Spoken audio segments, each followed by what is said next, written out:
What's going on, guys? JPS back for another video, and today we're going to be reacting to Sir David Attenborough on God. In the last video I reacted to on top 10 David Attenborough moments, I had trouble pronouncing his name because I was saying Atten, which is the correct American pronunciation, but the British and the only way to go really in this case is Attenborough. So anyways, I was really impressed by that video, and it helped me understand more the legacy of Sir David, along with a lot of his accolades and involvement in the creation of this nature documentaries and things of that nature. That was cringe. But today we're going to be reacting to his thoughts on God. So there's very few people that I would want to hear their thoughts on God more than Sir David Attenborough. Like, this is a big deal. I'm very, very excited to get into this. I don't really know what he's going to say. And yeah, here we go. Make sure you guys hit the like button, hit subscribe, consider joining the Patreon. First link in description for full reactions to British shows and movies. And let's get right into this. I've got to put this to you because we're nearing the end of time, but I know that you get letters, emails, and other people who, I mean, you're talking now, and you're talking in such a wonderful, enthusiastic, appreciative way about animals, about nature, about the world out there. And you know that this leads some people to say, why can't you just say, this is all so wonderful and so beautiful, therefore there must have been a designer, therefore there must be a God? Because you do exhibit awe, you know, the type of emotion perhaps someone might display entering a very grand Florentine cathedral, for example.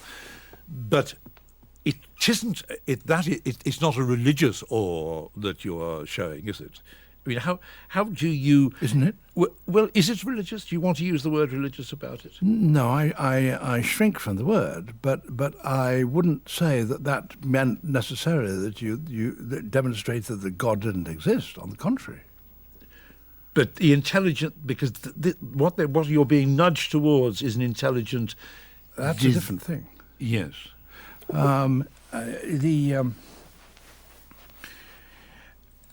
I have no quarrel with basic fundamental religious attitudes. If I have a quarrel, well, I do have a quarrel, about the literal interpretation of texts, fundamentalism. I have a quarrel about people who think that the book of Genesis is literally true. And my argument to dealing with that is, if you, 150 years ago, people living in Britain might think that was the only account of creation. But we now know that societies all around the world each have their own account. Each has felt the necessity to explain why it is that they, human beings, are here. Now, all these accounts differ. If you go to Thailand, they believe there was, in the first beginning of creation, there was a sea of milk, there was a huge snake in it, and there were demons pulling it and churning it, and when the curds came out, they told the human being. If you go to the Aboriginals, they believe that the human beings were coughed up by a giant snake which became a rainbow in the sky. You can produce hundreds of them. How are you to choose them? Which is correct? If you say, I'm only going to believe the one that my mother told me when I was brought up at my mother's knee, and I'm not going to question anything else, well, then that's up to you. But if All different stories.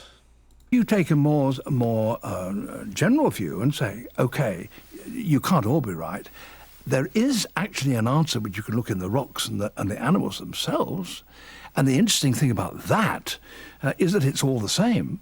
No matter where you come from, whether you're an Australian or Aboriginal or European or whatever, then that's the one I go for. But you don't want to go the full hog, because I mean, somebody like your old friend Richard Dawkins, used to go tadpoling with him years ago. I think Richard Dawkins would say, look, I think you described yourself as an agnostic, but he'd want to say, why don't you say that you're an atheist? Because if you say that, you clear away all this religious clutter, and people can then appreciate the scientific wonder of the world. But your agnosticism, I think, would you say it is a scientific agnosticism? You feel, as a scientist, you should never say you know? Yeah, I mean, I can't help thinking of when I have, for example, taken off the top of a termite hill, and I've seen termites in there, all busying about building walls, looking after the queen, caring for the pupae, clearing the nest, all busy about it. Then they're all blind, and they haven't the faintest idea that I am there watching what they're doing, because they don't have those sense organisms which would allow them to know that. And I do sometimes feel that maybe I'm lacking in some sense organ, and I don't know whether there's anybody else involved in all this sort of thing.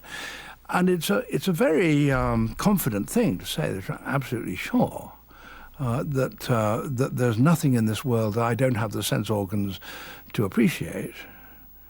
That would be my position. And Richard, I don't doubt, would say, well, that's rather feeble. That's not being very brave. And he maybe has got a case. Oh my, bro, why is he so... Like, the way he just said that, too, and then bringing up Richard Dawkins, of course, who we know is not very agnostic. He's not very agnostic. He's pretty rigid in his stance on religion, which I really respect. But that analogy to the anthill is amazing. Like, that's so true. And I think about that all the time. Humans, like, we don't even have the capacity to know if something is there. Like, we can just wonder and say, oh, you know, I believe there's life out there 100%.